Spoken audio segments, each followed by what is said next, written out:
I should have known better than to agree to this blind date. My hands were trembling as I adjusted Ethan's backpack straps, trying to look composed while my stomach churned with anxiety. The coffee shop was only half full on this Saturday afternoon, and I'd deliberately chosen a table near the window where Ethan could watch the street performers outside if he got bored.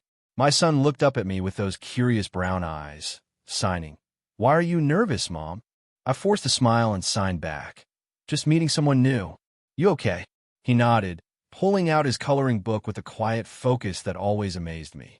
At 7 years old, Ethan had mastered the art of entertaining himself, a skill born from necessity rather than choice. Being deaf in a hearing world had taught him patience I wished he'd never needed to learn. My phone buzzed. "Marcus, almost there. Red shirt, right?" My heart rate picked up. "Yes." We're at the corner table. 3 dots appeared, then disappeared, then appeared again. I told him.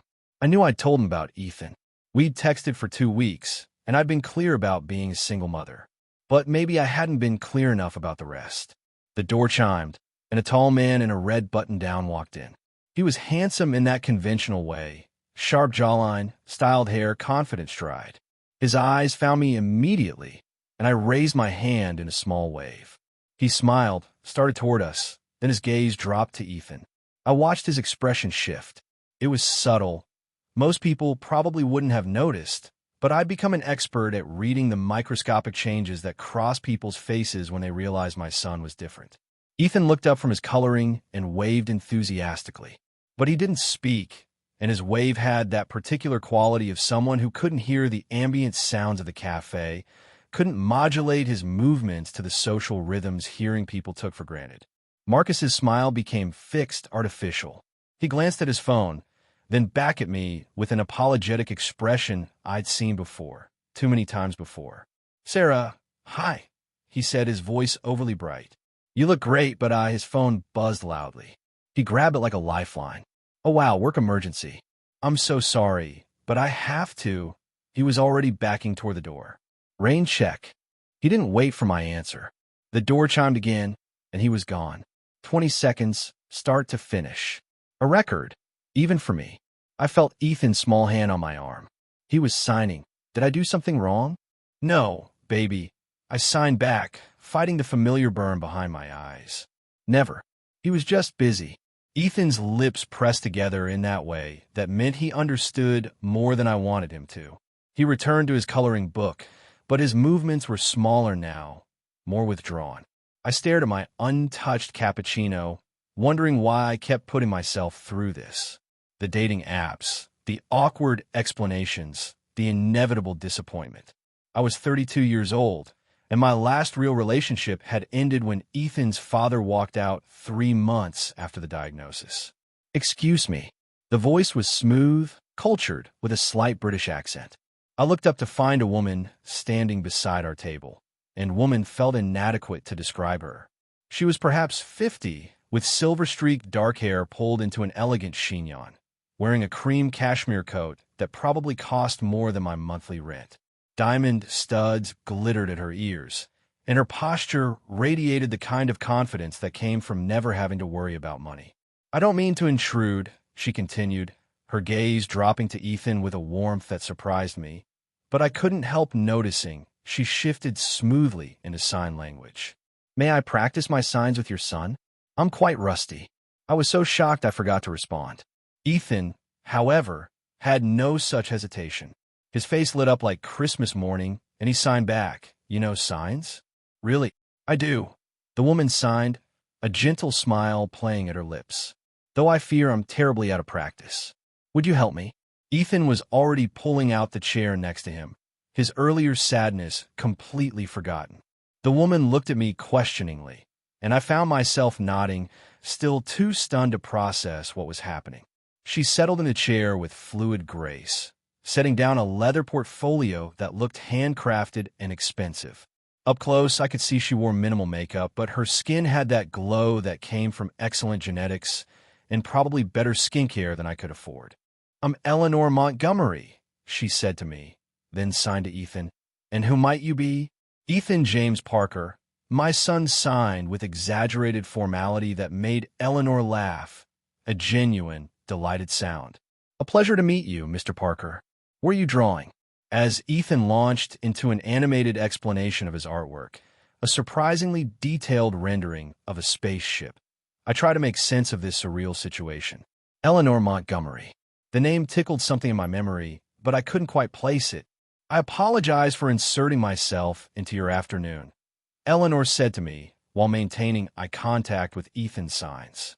But I saw that gentleman leave rather abruptly, and I thought. She paused, choosing her words carefully. I thought perhaps some company might be welcome. The kindness in her voice cracked something in my chest. Thank you, I managed. You didn't have to do that. Perhaps not, Eleanor replied. But your son seems to think my signing needs significant work. Your grammar is old-fashioned. Ethan signed with the brutal honesty of children. Like my grandma's. I wanted to die of embarrassment, but Eleanor threw back her head and laughed. Guilty as charged.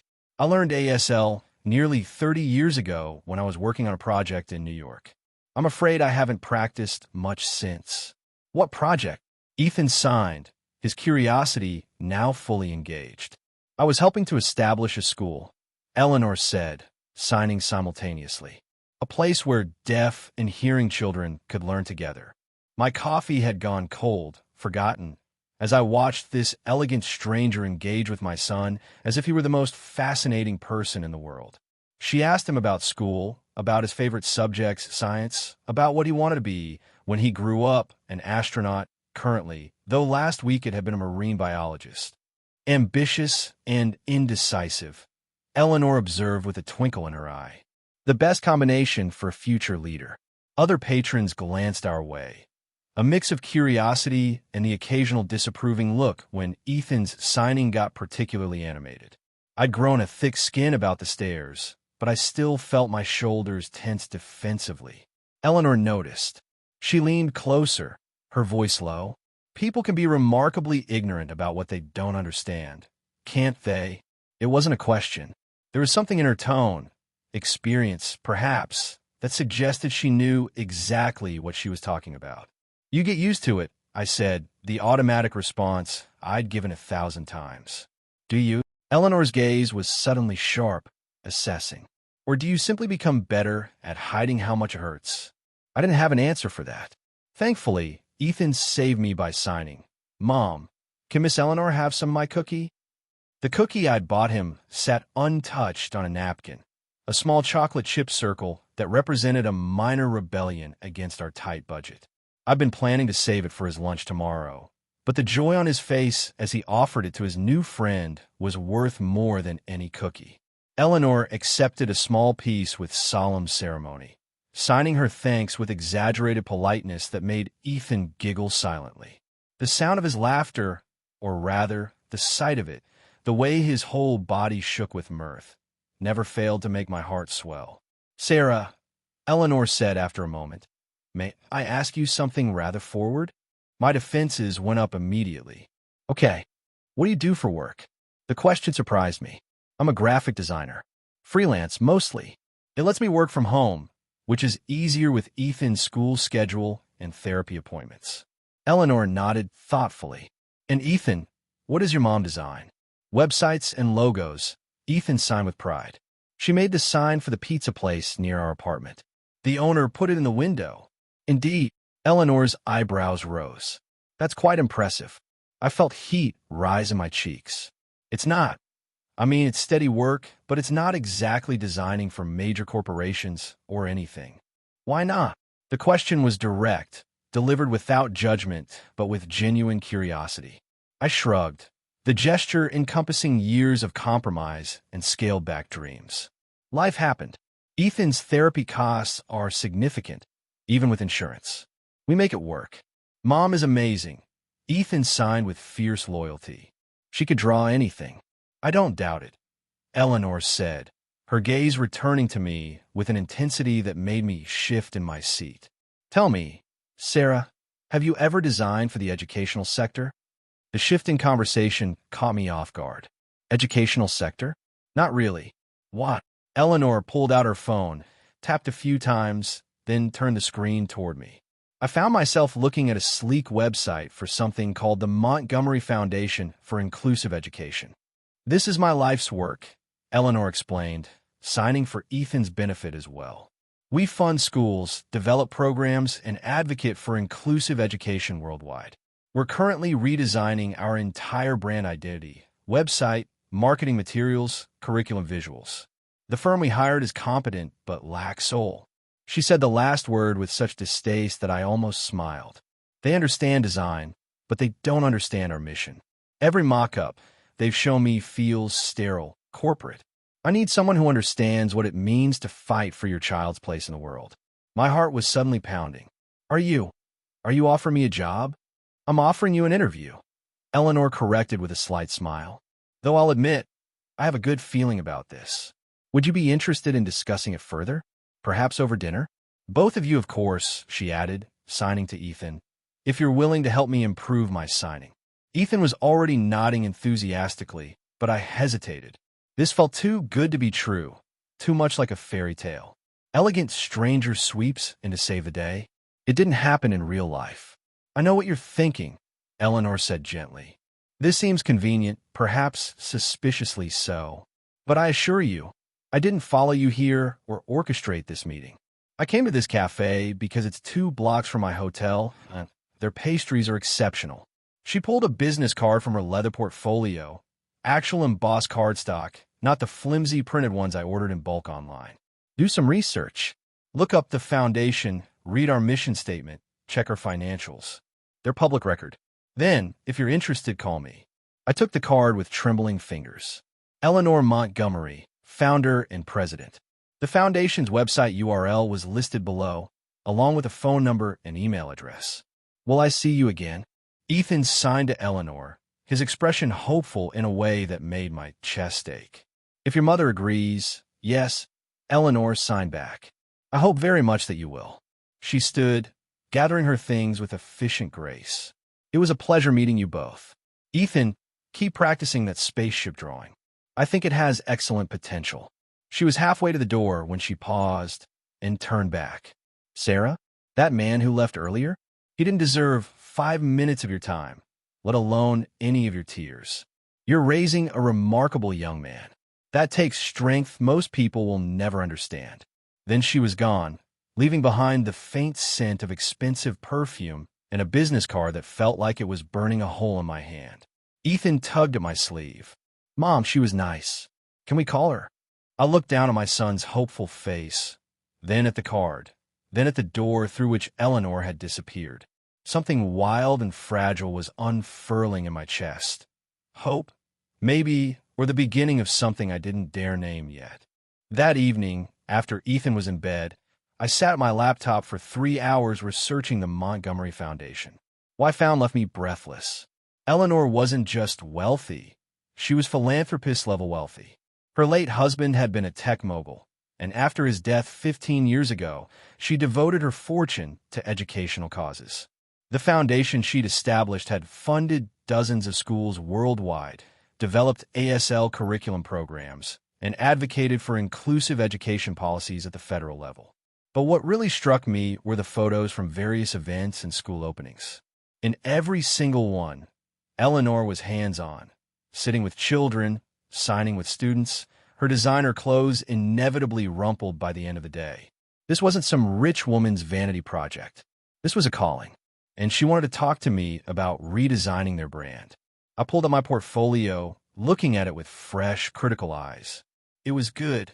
I knew it was good, but was it good enough for this? Could I really design materials that would represent something this important? Mom is amazing, Ethan had signed. She could draw anything. My son's faith in me had never wavered, not once. Maybe it was time I had a little faith in myself. I picked up my phone and typed out an email before I could second-guess myself. "Dear Mrs. Montgomery, thank you for your kindness to Ethan today. It meant more than you know. I've researched your foundation, and I'm genuinely impressed by your mission and achievements. I would be honored to discuss how I might contribute to your work. I'm available for dinner any evening this week. Ethan asks if you'd like to see his finished spaceship drawing. Sincerely, Sarah Parker." Her response came within 10 minutes. Dear Sarah, Wednesday at 6 p.m. There's a lovely restaurant called Orso that has a children's menu and, more importantly, excellent lighting for signing. I will be delighted to see Ethan's spaceship. One more thing. I should have told you this earlier, but my grandson is deaf. He's 12 now, thriving in a mainstream school with support services we fought tooth and nail to secure. When I saw that man walk away from you and your beautiful son, I saw every person who ever made my daughter feel like she had to choose between being a mother and being herself. She didn't choose. She shouldn't have had to. Neither should you. See you Wednesday, Eleanor. I read the email 3 times, tears blurring the screen. Then I walked quietly to Ethan's room and stood in the doorway, watching his small form rise and fall with each breath. He'd asked me once why his dad left, signing the question with heartbreaking matter-of-factness. I told him that some people couldn't handle being parents, but it wasn't his fault, never his fault. He nodded, accepted it with the resilience that amazed me daily. But now maybe we found someone who understood. Someone who saw Ethan not as a challenge or a complication, but as the extraordinary person he was. Wednesday couldn't come fast enough. As I climbed into bed that night, I thought about Marcus and his hasty retreat, about every date that had ended before it began, every relationship that had crumbled under the weight of other people's limitations. Maybe they hadn't been failures. Maybe they'd just been clearing the path for something better. I fell asleep with Eleanor's business card on my nightstand and hope, fragile but growing, blooming in my chest for the first time in years.